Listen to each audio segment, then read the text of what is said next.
Support for Radio Friends comes from IT Como, offering computer and IT services for small businesses and residential clients.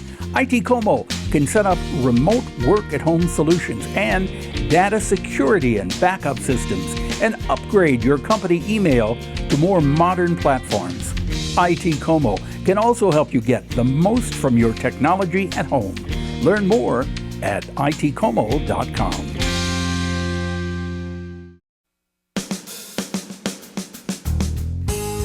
Good morning. Welcome to Radio Friends on Friday, March the 17th. Oh, wait a minute. Today is St. Patrick's Day, isn't it? Yeah. Already. And you wore your green. I did not. Is this green? I couldn't tell if this was green or black. I'll say it's green. Anyway, good to have you here. Scott Christianson is with us. And, of course, whenever Scott's on, we talk about artificial intelligence with AI chatter. Today, you wanted to deal with what angle? This is a particular program that's been in the news a lot. It's called ChatGPT, and technically we'd call it a large language, natural language model. But basically it's been trained on a lot of the internet up to 2021. For example, Wikipedia, other sources that are on the internet, and you can ask it questions. And it will answer questions. Yes. Now, as a professor with the university, are you concerned about this tool being used by some of your students to write their work and not actually doing it themselves? Yes, this is a huge concern among faculty, and frankly, I'm not sure that we know exactly what to do about it, because there are detection tools where I could, let's say you submitted an essay to me, and I thought, this sounds a little bit better than Paul normally writes. I think I will put this into this program. It would say, well, this is probably written by an AI. It wouldn't tell me definitively. So then that's a little bit of a conundrum, right? So do I then say, well, Paul gets an F on this because I suspect it? For me, that's not enough. So it says that you can put it in a program and it says it's probably written by an AI. Right. It doesn't give you a 100%. No, exactly. It doesn't give you a 100%. So where is this getting all of its information? It's getting it from the internet, so that means that sometimes it's wrong.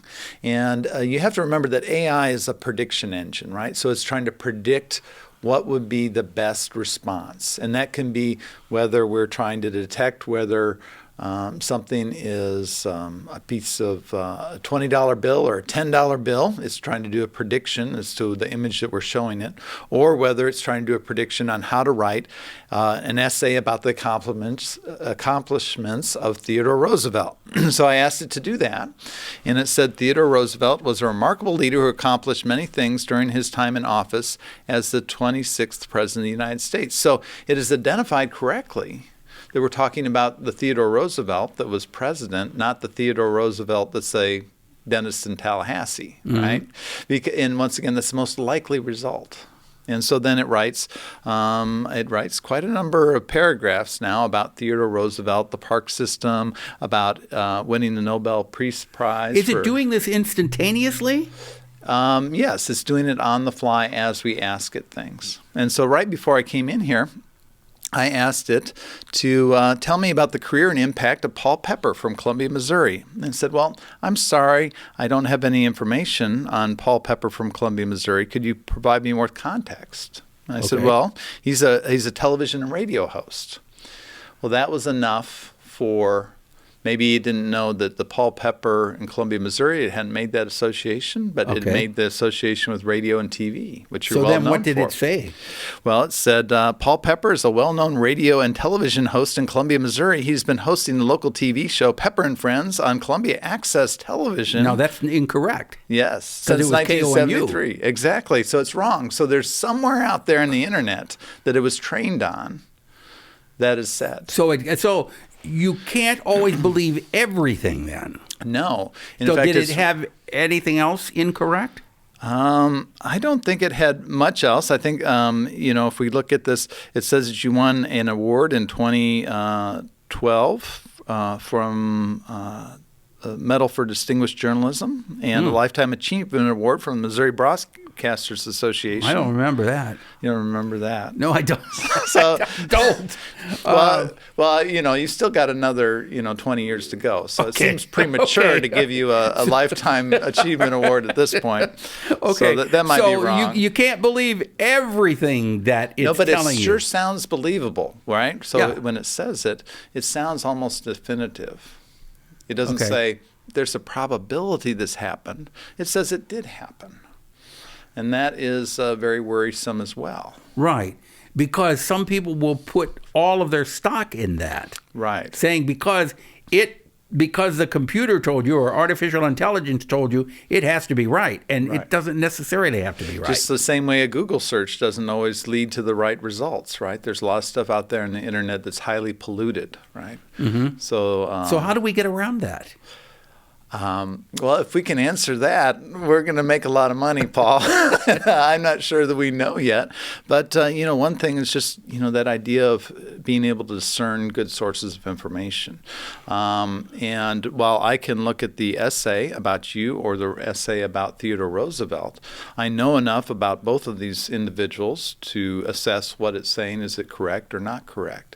But I think that's going to be a big problem for people that might want to use this as a shortcut to writing essays, doing things like that. Okay. Do you see artificial intelligence becoming more and more mainstream in our life as we go on? Yeah, so that's the thing we have to look at with this technology. Is it trendy or is it trending? And this is kind of trendy right now. It's kind of fun to play with. There's a lot of news articles about it. But the big trend is how AI is creeping into our lives, right? So whether it's Gmail that reads our emails and then gets ads to display to us based on artificial intelligence, whether it's social media that uses AI to promote different things and get us to interact, no matter whether they're truthful or not, whether we're using tools like facial recognition on the cameras that we have around town. Maybe those are good things to have, maybe they're bad things to have, but we need to start having more of a discussion and not just leaving it up to the technology companies to decide for us. What I find just totally amazing, and I go back to Star Trek when Captain Kirk would ask the computer something, I find it amazing that you can pick up your phone and ask a question, and within a split second, that answer comes back. That's mind-boggling to me. It is, and that's because computers and these programs often increase at an exponential rate, and we're not used to exponential improvements, right? If I can do a push-up today, I'm not going to do 2 and then 4 Right. and then 8 and I and find 16. that somewhat concerning and frightening when you think about what the possibility is Yes. coming down the road. So teachers should not be worried about GPT chat today. We should be worried about what's coming 2 years from now. Right. If you, do you have on the web? Learnabout.ai. I try to provide some of the resources there Okay. about this technology. All right. Learn about AI. Learnabout.ai. Learn about .ai. Thank you, Scott Christianson. Yeah, it's good to see All you. right.